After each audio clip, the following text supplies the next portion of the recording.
Hello नमस्कार मेरे शेर और सैनियों, कैसे हैं आप लोग। एक बार फिर आपका स्वागत है आपके अपने YouTube channel career coaching classes के अंदर। जैसा कि माय डियर स्टूडेंट, आप सबने देखा होगा थंबनेल पर, आज का जो अपना सेशन होने वाला है वो होने वाला है, जो आज का अपना जो सेशन होने वाला है वो होने वाला है ऑल सूत्र कक्षा 10 के, है ना। सेशन 2021-22 के अंदर जो नया सेशन आया एनसीईआरटी का, जो नया सिलेबस आया है मेरे प्रिय विद्यार्थियों, कक्षा 10 के अंदर। और आपको पता है बोर्ड के एग्जाम मार्च के अंदर प्रस्तावित है, टेंटेटिव है, तो आपके एग्ज़ाम डेफिनेटली होंगे। तो इन एग्ज़ामों को आपको कैसे फाइट करना है उसके लिए मैं आपके लिए एक चाबी लेके आया हूँ। वो चाबी आपके ताला खोलने के लिए काफ़ी हेल्प करेगी मेरे प्रिय विद्यार्थियों, ठीक है। आपको वो चाबी की पॉइंट नोट कर लेनी है सबको। अब सर वो क्या हो सकता है, मैं आपको पूरी किताब का जो नया सिलेबस है और जिसमें आपका 30% कटौती के साथ जो 70% सिलेबस के अंदर जितने भी तुम्हारी प्रश्नावलियाँ है, उन सभी प्रश्नावलियों के अंदर जो इम्पोर्टेंट सूत्र है, उन सूत्र को मैं आज तो आपके सामने लेके आया हूँ, ठीक है। पूरा सेशन जरूर देखिएगा, ठीक है मेरे प्रिय विद्यार्थियों। कक्षा 10 के सभी विद्यार्थियों से मैं आग्रह करूंगा कि ये पूरा सेशन देखिए, ये आप सेशन आपका भविष्य सुधार सकते हैं, ठीक है मेरे प्रिय विद्यार्थियों। तो मैं आशा करूंगा, आई होप आप ये पूरा सेशन देखेंगे, ठीक है। तो बेस्ट एक मोटिवेशन लेके आया हूँ मैं आपके लिए। लक्ष्य पर नज़र रखो, लक्ष्य पर नज़र रखो और मेहनत पर जोर, मंजिल हासिल होगी तो चारों तरफ होगा शोर। ध्यान रखना, आपका जब बोर्ड का रिजल्ट आएगा तब चारों तरफ क्या हो जाएगा, शोर हो जाएगा। लेकिन अभी आपका लक्ष्य पर नज़र रखना जरूरी है और मेहनत पर होना चाहिए जोर, ठीक है मेरे प्रिय विद्यार्थियों। तो इसी के साथ मैं आज का सेशन शुरू करता हूं। ये आपका सेशन आज का भविष्य बदल देगी मेरे प्रिय विद्यार्थियों। ध्यान रखना, कक्षा 10 के सभी विद्यार्थियों से आग्रह करूंगा मैं, ठीक है मेरे प्रिय विद्यार्थियों। सभी देखिए इस सेशन को। 2021-22 का जो सेशन है आपका, उसके अंदर 30% कटौती में जितनी भी आपकी एक्सरसाइज दे रही की प्रश्नावलियाँ, वो सारी एक्सरसाइज के मैं आपके इंपॉर्टेंट सूत्र लेके आया हूँ, ठीक है। तो बिना समय गवाए अपन शुरू करते हैं, ठीक है मेरे विद्यार्थियों। सबसे पहले देखिए ऑल फॉर्मूला, सरप्राइज है आपके लिए, all formula for math session 2021-22, ठीक है मेरे विद्यार्थियों। प्रश्नावली 1, वास्तविक संख्या है आपकी, आएगी आपकी मोटी नंबर की। ध्यान रखना, रियल नंबर कहते हैं इसका इंग्लिश में। इसमें देखिए आप नोट भी कर देना भाई मेरे प्रिय, सेशन को देखते रहिए और नोट कर दीजिए, पॉज कर दीजिए वीडियो को और नोट कर देना। यूक्लिड विभाजन एल्गोरिथम, देखिए ये होती है यूक्लिड विभाजन एल्गोरिथम, और यह मैंने लिख रखा है कौन क्या होता है, इससे अपन क्या क्या ज्ञात करते हैं, ठीक है। अब ये सूत्र माना कि दो संख्या प्रथम द्वितीय है तो एचसीएफ एलसीएम में संबंध कैसे ज्ञात करते हैं, ये दूसरा सूत्र हो गया, ठीक है। फिर तीसरा सूत्र, माना कि कोई परिमेय संख्या पी बटा क्यू है तो उसको अभाज्य गुणनखंड 2 की पावर m n इंटू 5 की पावर m के रूप में लिखा जाता है, आसान और आसान देखने के लिए। तो आपको देखो 1 2 3 4 सूत्र आपको इस पहली प्रश्नावली से याद करने हैं, सारे नोट करते रहना। देखिएगा, मैं आपको ध्यान रखना मेरे प्रिय विद्यार्थियों, ठीक है। यह आपको देखिएगा, मैं आपको और थोड़ा फोल्ड कर देता हूँ इसको, आप सारे नोट करते रहिए। देखिए, पॉज कर दीजिए वीडियो को, ठीक है। तो पहली प्रश्नावली में ये 3 चीज़ें आपको ध्यान रखनी है, ठीक है मेरे विद्यार्थियों, ध्यान रखना। और इन्हीं के इर्द गिर्द आपके सारे सवाल होंगे। अब प्रश्नावली 2 के अंदर देखते हैं, बहुपद पोलिनोमियल्स क्या होता है, रेखिक बहुपद क्या होता है, देखिए द्विघात बहुपद क्या होता है, द्विघात बहुपद का व्यापक रूप क्या होता है, फिर यहाँ पर कौन किसका क्या गुणांक है, किसी द्विघात बहुपद में 2 शून्यांक होते हैं, देखिए अल्फा और बीटा, किसी द्विघात बहुपद की शून्यांक व गुणांकों में संबंध क्या होता है, ये होता है मेरे प्रिय विद्यार्थियों। तो आप इनको नोट करते रहिए। देखो दूसरी प्रश्नावली, इसमें ये चीज़ें हैं, तो आप इनको सबको क्या कर दीजिए, नोट कर दीजिए, ठीक है। अब अपन आगे चलते हैं, देखिए, ठीक है। तो सबको नोट करते चलिए ताकि आपके क्या होगा, काफ़ी हेल्प होगा मेरे प्रिय विद्यार्थियों, ठीक है। अब अपन चलते हैं तीसरी प्रश्नावली की ओर। तीसरी प्रश्नावली 2 चर वाले रैखिक समीकरण है मेरे प्रिय विद्यार्थियों। आपको पहले इनका व्यापक रूप पता होना चाहिए, ये होता है इनका व्यापक रूप, ठीक है। ax1 + b1y + c1 = 0। इन 2 समीकरण होती है तो दोनों समीकरण का आपका व्यापक रूप पता होना चाहिए। फिर ये आपको टेबल, ये नंबर दिलाएगी मेरे प्रिय विद्यार्थियों, ये टेबल बहुत इंपॉर्टेंट है, ध्यान रखना। संगत क्या होता है, असंगत कब होता है, कितने हल होते हैं, रेखाएं क्या करती है ना, तो कौन सा क्या होता है, अनुपात क्या होता है इनका, ठीक है मेरे विद्यार्थियों। भाई मैं आपको बता रहा हूँ, ये बहुत क्वालिटी के फॉर्मूले बनाए हैं मैंने, ठीक है।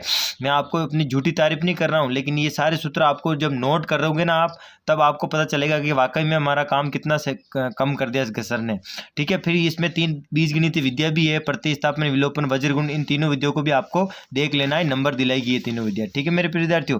अब आती है द्विघाती समीकरण, है ना, क्वाड्रिलेटरल इक्वेशन। अब द्विघाती समीकरण में क्या होता है मेरे प्रिय विद्यार्थियों, देखो इसमें इसका व्यापक रूप तो ये होता है ए का मान कभी भी 0 नहीं होना चाहिए। द्विघात समीकरण के अधिकतम 2 मूल होते हैं, आपको पता है, क्योंकि अधिकतम घात कितनी होती है, 2 होती है। मूल ज्ञात करने की 3 विधियाँ है, आपको पता है मेरे प्रिय विद्यार्थियों। किसी भी द्विघात बहुपद में अधिकतम घात 2 है तो उसके मूल ज्ञात करने की 3 विधियाँ है। कौन कौन सी? गुणनखंड विधि, पूर्ण वर्ग विधि, द्विघाती सूत्र से अपन ज्ञात करते हैं। द्विघाती सूत्र क्या होता है? ये होता है मेरे प्रिय विद्यार्थियों, नोट कर दीजिए इसे, ठीक है।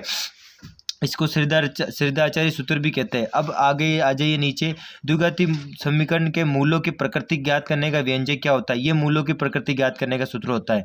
अब देखिए, यदि मूल 0 से बड़ा आ रहा है तो मूल वास्तविक होते हैं। अगर मूल ये b² - 4ac का मान 0 के बराबर आ रहा है तो मूल वास्तविक और बराबर होते हैं। b² - 4ac का मान छोटा आ रहा है 0 से तो मूल वास्तविक नहीं होते। ठीक है मेरे प्रिय विद्यार्थियों, इन मूलों की प्रकृति को अपन क्या बोलते हैं? विविक्तिकर बोलते हैं। क्या बोलते हैं मेरे प्रिय विद्यार्थियों? विविक्तिकर भी इन्हीं मूलों की प्रकृति को बोला जाता है। ठीक है, अब ये हो गया आपकी, ये आगे आपकी 3 प्रश्नावली कंप्लीट हो गई, 4 प्रश्नावली। ठीक है, अब अपन 5वीं प्रश्नावली की ओर चलते हैं। अब अपन 5 प्रश्नावली की ओर चलते हैं जिसका नाम है समांतर श्रेणी। ध्यान रखना है, जिसको अपन बोलते हैं एपी शॉर्टकट में। ठीक है मेरे प्रिय विद्यार्थियों, एपी का व्यापक रूप क्या होता है? A1 A2 A3 A4 ऐसे चलती रहती है सीरीज और एंड में AN तक आता रहता है। ठीक है मेरे प्रिय विद्यार्थियों, अब एपी का अगले पद ज्ञात करने के लिए आपको पता है, अगर जैसे यहाँ 5वां पद ज्ञात करना है तो इस चौथे पद में डी जोड़ दो। अब डी क्या होता है? सार्वंतर होता है मेरे प्रिय विद्यार्थियों। सार्वंतर धनात्मक, ऋणात्मक, शून्य हो सकता है। ठीक है मेरे प्रिय विद्यार्थियों, अब डी कैसे निकालते बेटा? अब अगले पद में से पहला पद घटाना होता है तब जाके डी निकलता है। ठीक है, बताइए होगा आपको। ठीक है, और एपी का nवां पद ज्ञात करने का सूत्र क्या है? an बराबर a plus n - 1 into D. ध्यान रखना। ठीक है मेरे प्रिय विद्यार्थियों, तो जहां पर a बराबर क्या है? श्रेणी का प्रथम पद है, n बराबर कुल पदों की संख्या और d बराबर क्या होता है? सार्वंतर होता है। ठीक है मेरे प्रिय विद्यार्थियों, तो आपके लिए सारे सूत्र मैं लेके आया हूं। ठीक है, आप बस इसे नोट करते चलिए। ठीक है, पॉज कर दीजिए वीडियो को और पॉज करने के बाद आप इसको नोट कर देना। ठीक है मेरे विद्यार्थियों, फिर किसी एपी के n पदों का योगफल क्या होता है? Sn बराबर n/2 बट ये कोष्टक 2a plus n - 1 into D. ध्यान रखना, जहाँ पर आपको एस एन क्या होता है? पदों का योगफल होता है। ठीक है मेरे प्रिय विद्यार्थियों, जब श्रेणी में अंतिम पद दिया रखा हो जिसको अपन ए एन या एल दिया हो तो, है ना, ए एन भी कहते हैं और एल भी कहते हैं अंतिम पद को, तो एन पदों का योगफल ये होता है एस एन बराबर n/2 a plus n a n. ठीक है, या फिर n/2 a प्लस एल बोलते हैं इसको। ठीक है, अब प्रथम n धन पूर्णांकों का योग का सूत्र क्या होता है? प्रथम n धनात्मक जो पूर्णांक होते हैं उनका योग क्या होता है? उनका योग करने का सूत्र क्या होता है? एस एन बराबर n+1/2। ध्यान रखना। ठीक है, अब इसी प्रकार अपन 7वीं प्रश्नावली चलते हैं। ठीक है मेरे विद्यार्थियों, 6ठी प्रश्नावली आपके नहीं है, 7वीं प्रश्नावली चलते हैं। निर्देशांक ज्यामिति, कोऑर्डिनेट ज्योमेट्री, ये भी आपको ध्यान रखना, निर्देशांक से आपके नंबर आएंगे। ध्यान रखना, आपको पूछा जा सकता है एक निर्देशांक देके कि ये कौन से चतुर्थांश में स्थित है। ठीक है, तो ये ध्यान रखना, ये प्लस माइनस प्लस का थोड़ा ध्यान रखना कि आपको ध्यान रखना है कि चौथे चतुर्थांश में प्लस माइनस होता है, तीसरे चतुर्थांश में माइनस होता है, दूसरे चतुर्थांश में माइनस प्लस होता है और पहले चतुर्थांश में प्लस होता है। ठीक है, ये मूल बिंदु है जिसके निर्देशांक होते हैं 0 0।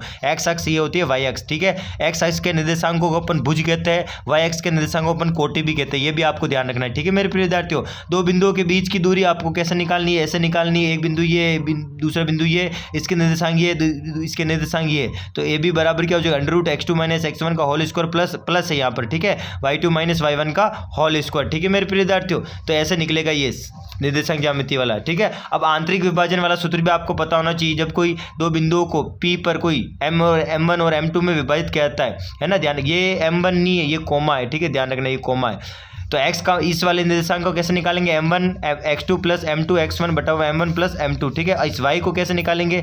M1 y2 plus M2 y1 बटा हुआ M1 प्लस M2। ठीक है, अब 3 बिंदुओं से निर्मित त्रिभुज के क्षेत्रफल जिसके अलग अलग निर्देशांक ये होंगे तो उसका क्षेत्रफल क्या होगा? 1/2 x1 y2 minus y3 plus x2 y3 minus y1 plus x3 y1 minus y2। ध्यान रखना। ठीक है मेरे विद्यार्थियों, और जब त्रिभुज संरेखीय होते हैं तो उसका क्षेत्रफल क्या हो जाता है? 0 हो जाता है। ये भी आप ध्यान रखिए, है ना, जब त्रिभुज संरेखीय होता है तो उसका क्षेत्रफल बराबर में क्या लिखना है? 0 लिखना है ना। के का मान क्या आएगा? ये सवाल ध्यान रखना। अब मैं आपको 10th क्लास के बहुत इंपॉर्टेंट सवाल भी लेके आऊंगा जो 10th बोर्ड के अंदर 2021-22 का जो सेशन है इसके अंदर बहुत इंपॉर्टेंट क्वेश्चन बनेंगे। ठीक है मेरे प्रिय विद्यार्थी, वो भी मैं आपको सरल करवाऊंगा। बस आप तो करियर कोचिंग क्लासेस के साथ जुड़े रहिए और निरंतर क्लासें लेते रहिए।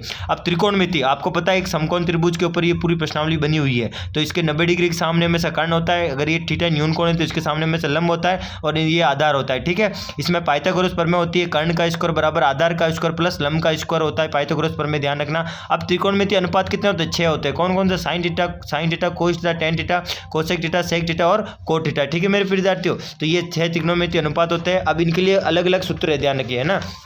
अब उनके लिए क्या क्या सूत्र है देखिए इधर। ट्रिक क्या है, लाल बटा कक्का, ध्यान रखना लाल बटा कक्का। तो साइन होता है लंब बटा कर्ण, कोस होता है आधार बटा कर्ण, लंब होता है टेन होता है लंब बटा आधार, ठीक है। और कर्ण कोसे क्या होता है कर्ण बटा लंब, और से क्या होता है कर्ण बटा आधार, और कोट क्या होता है आधार बटा लंब। ले से क्या हो गया लंब, ए से आधार हो गया, के से कर्ण हो गया। साइन थीटा होता है बेटा लंब बटा कर्ण, मैंने बताया था है ना, ये ध्यान रखना, मैंने लिख लिया यहाँ पर। कोस क्या होता है, टेन क्या होता है, कोट क्या होता है, से क्या होता है, कोसाई क्या होता है, ठीक है मेरे प्रिय दोस्तों। अब आती है most important table, trigonometry table है ना, ये मैंने आपको बनाने वाली वीडियो भी बनाई थी। आप सारे वीडियो जो भी वीडियो है उन सब में चेक कर लेना, एक वीडियो आएगी जिसमें ट्रिग्नोमेट्री टेबल की मैंने ट्रिक बताई थी, ठीक है। तो ये भी नंबर दिलाएगी मेरे प्रिय विद्यार्थियों, इसको भी आप ढंग से छाप लेना, ठीक है। अब पूरक कोणों के लिए ट्रिग्नोमेट्री अनुपात क्या होता है बेटा, ये होता है sine 90 minus theta cos theta में बदल जाता है, cos 90 minus theta sine theta में बदल जाता है, tan 90 minus theta cot theta में हो जाता है, कोट 90 माइनस थीटा टेन हो जाता है, सेक 90 माइनस थीटा कोसेक हो जाता है, कोसेक 90 माइनस थीटा सेक हो जाता है। ये ट्रिग्नोमेट्री के सारे सूत्र अगर आप याद कर ले तो ये प्रश्नावली आपको मोटे मोटे नंबर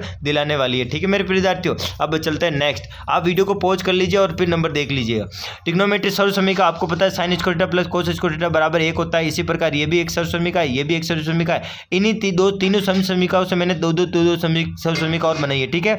तो कोसेक स्क्वायर थीटा बराबर 1 माइनस साइन स्क्वायर, ये क्वेश्चन ये सर्व समीकरण आपको सिद्ध करने वाले सवालों में नंबर दिलाएगी, मोटे मोटे नंबर, ठीक है। इसके अलावा ये भी आपको याद रखना है सेक थीटा 1 बटा कोस होता है, कोसेक 1 बटा साइन होता है, और आपको पता है इसको ऊपर गुणा करवा दो इधर, तो sec theta dot cosec theta बराबर 1 भी लिख सकते हैं इनको, है ना, ध्यान रखना। Cot theta cos upon sine होता है, तो कोट टेन थीटा क्या हो जाएगा साइन बटा कोस हो जाएगा, है ना, ध्यान रखना।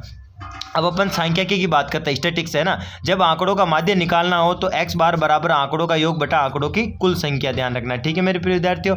आंकड़ों की कुल संख्या यहाँ पर आ जाएगी और आंकड़ों का योग ऊपर आ जाएगा। जब वर्ग अंतराल दिया हो तो माध्य कैसे निकालते हैं, तो x बार बराबर सिग्मा एफ एक्स बटा सिग्मा एफ। जब आंकड़ों का माध्य निकालना हो तो कैसे निकालते हैं, माध्यक या माध्य का, ध्यान रखना दोनों एक ही होती है। उन आंकड़ों को आरोही क्रम में जमाओ सबसे पहले, यदि आंकड़े सम हो तो n/2 और n/2 + 1 पद का माध्य ही क्या होता है, माध्यक होता है, ध्यान रखना, ठीक है मेरे प्रिय विद्यार्थियों। अब अपन बात करते हैं नेक्स्ट चलते हैं, ठीक है। देखिएगा नेक्स्ट में क्या है, जब वर्ग अंतराल दिया हो तो माध्य कैसे निकालते हैं, माध्य का m बराबर l + n/2 - CF बटा f × h, ध्यान रखना। जहाँ पर l क्या है, n क्या है, CF क्या है, h क्या है और f क्या है, ये सब मैंने इधर लिख लिया है, ठीक है। जब आंकड़ों का बहुलक कैसे निकालते हैं, वह मान बहुलक कहलाता है जो आंकड़ों की बारंबारता में अधिक बार दोहराई जाती है, तो वो आंकड़ों का बहुलक होता है। जब वर्ग अंतराल दिया हो तो बहुलक कैसे याद करते हैं मेरे प्रिय दोस्तों, इस सूत्र से याद करते हैं। बहुलक बराबर l + f1 - f0 बटा 2f1 - f0 - f2 × h। ये अर्धवार्षिक में सवाल सूत्र भी पूछा गया था, ठीक है। तो ये सारे सूत्र आपको ध्यान रखना है, मैंने आपको पूरा बताया किस तरह से कैसे सूत्र को अप्लाई करना है। जहां पर ये कौन क्या है जो मैंने आपको बताया, आप भी अगर सूत्र लिखो ना तो वहां पर लिखना कि ये क्या है, तो इससे क्या है कि क्वालिटी बढ़ती है लिखावट की। अब अपनी अंतिम प्रश्नावली प्रायिकता, प्रोबेबिलिटी, किसी घटना के घटित होने की प्रायिकता p को दर्शाते हैं, उससे तो इसके सूत्र क्या होता है, p बराबर अनुकूल परिणाम बटा कुल परिणाम। किताब में बड़ा है, आप इतना से याद कर लीजिए, आपका काम हो जाएगा, ठीक है मेरे प्रिय विद्यार्थियों। किसी घटना के घटित न होने की प्रायिकता p कहलाती है, तो p बराबर 1 - p, यानी कि 1 घटित होने की प्रायिकता को अगर अपन 1 से घटा दे तो वो नहीं होने की प्रायिकता आ जाती है। प्रायिकता कभी भी ऋणात्मक नहीं हो सकती, ध्यान रखना है। तो एक बार ये देख लीजिए 15वीं प्रश्नावली के सूत्र है, ये देख लीजिए सारे आपके जो आपके स्टैटिक्स है 14वीं प्रश्नावली, उसके सारे सूत्र है मेरे प्रिय विद्यार्थियों, देख लीजिए ढंग से। ये ट्रिग्नोमेट्री के सारे सूत्र है ना, तो एक बार ढंग से इनको नोट कर दीजिए, नोटबुक पेन साथ में रखिएगा। ये टेबल है आपके ट्रिग्नोमेट्री से, ध्यान रखिएगा। ये सारे सूत्र जब तक याद हो जाएंगे ना, आपका 30% पेपर आप वैसे ही कर लोगे, है ना, सूत्र से ही कर लोगे मेरे प्रिय विद्यार्थियों। ये विभाजन सूत्र है, 3 बिंदुओं के त्रिभुज के क्षेत्रफल है, ये मेरे प्रिय विद्यार्थियों पाइथागोरस प्रमेय, ये अनुपात है ट्रिग्नोमेट्री के, ठीक है। उसके बाद में निर्देशांक ज्यामिति में आप ध्यान रखिएगा, ये दूरी का सूत्र है, ये आपको कोऑर्डिनेट के बारे में जानकारी रखनी है, इनको छाप देना ढंग से। पहला चतुर्थांश है ये, ठीक है, दूसरा तीसरा याद रखना। अब ये समांतर श्रेणी का है, n पदों का योगफल के लिए सूत्र लगाते हैं ये, ठीक है। n पदों का योगफल ऐसे निकालते हैं, n धन पूर्णांकों के योग इस तरह से निकालते हैं, ठीक है। सभी सूत्र है आपको नोट करने मेरे प्रिय विद्यार्थियों, ठीक है। मैंने अपनी हैंड राइटिंग से बनाए ये सारे सूत्र, तो ध्यान रखना। फिर ये n पदों का nवां पद ज्ञात करने का सूत्र हो गया, समांतर श्रेणी आ गई, इसके सारे सूत्र लिख लीजिए, मैं कह रहा हूँ, है ना। उसके बाद में ये द्विघाती सूत्र आ गया, है ना। द्विघाती सूत्र में मूल कैसे ज्ञात करते हैं, विविक्तीकर क्या होता है, इन्हीं को बोलते हैं, है ना। फिर आ जाओ इधर, द्विघाती समीकरण का व्यापक रूप हो गया, 3 विधियां है मूल ज्ञात करने की, ये रही 3 विधियां, ठीक है। इसके बाद में आपको ये ध्यान रखना है, 2 चर वाले रैखिक समीकरण से ये टेबल आपको नंबर दिलाएगी, मोस्ट इंपॉर्टेंट है। ये 2 चर वाले रैखिक समीकरण का व्यापक रूप होता है, ठीक है। ये तीसरी प्रश्नावली कंप्लीट हो गई आपकी। दूसरी प्रश्नावली बहुपद है, व्यापक रूप आपको पता होना चाहिए, शून्यांक और शून्यांक गुणनफल आपको याद रखना है। इसमें आपको विभाजन एल्गोरिथम से भाग भी निकालेगा बीजीय व्यंजकों चुका है ना, वो भी एक सवाल इंपॉर्टेंट बनता है। तो मैं आपको अब जो क्लास लूँगा, ये पहली प्रश्नावली देख लीजिए। वास्तविक संख्या में है ना यूक्लिड विभाजन क्या होती है, दो संख्याओं का गुणनफल क्या होता है, एलसीएम एचसीएफ के बीच में संबंध क्या होता है, और ये शांत अशांत कैसे निकालते हैं। ठीक है मेरे प्रिय विद्यार्थियों, अब मैं आपको अगली क्लास में मैथमेटिक्स में जो इंपॉर्टेंट क्लास बनेंगे 10th क्लास के अंदर, पहले तो किताब से वो टिक लगवा दूंगा, उनको पढ़ लीजिए, फिर मैं आपको खुद सॉल्व कराऊंगा। ठीक है मेरे प्रिय विद्यार्थियों, इसी के साथ आपसे विदा लेता हूँ, ये आप नोट कर दीजिएगा। ठीक है मेरे प्रिय विद्यार्थियों, अगर जिसको सच में लगता है कि मुझे पास होना है, ठीक है, वो सूत्र भी पढ़ लेगा तो पास हो जाएगा। ठीक है मेरे प्रिय विद्यार्थी, ये मेरा वादा है आपसे। चलो इसी के साथ मैं आपसे विदा लेता हूँ, बस आपका सपोर्ट बनाए रखे, प्यार बनाए रखे। ठीक है मेरे विद्यार्थी, इसी के साथ जय हिंद।